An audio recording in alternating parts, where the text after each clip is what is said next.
La cryptozoologie, ça te dit quelque chose? C'est l'étude des créatures fictives? Non, ce n'est pas si simple car ces êtres, souvent considérés comme des mythes, présentent un véritable intérêt pour certains chercheurs. Pense à des créatures comme le Bigfoot ou le monstre du Loch Ness.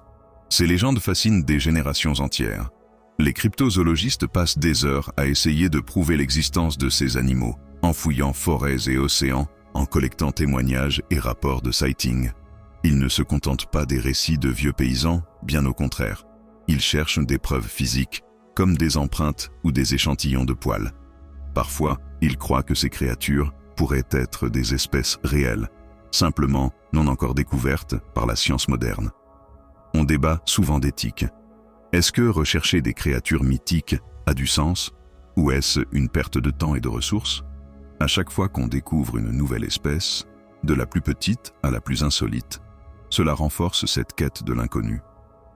Les histoires autour de ces créatures révèlent aussi quelque chose de profond sur notre culture et notre besoin d'explorer l'inexploré. C'est une danse entre science et folklore, entre scepticisme et croyance. La cryptozoologie, c'est un reflet de notre désir d'émerveillement et d'aventure.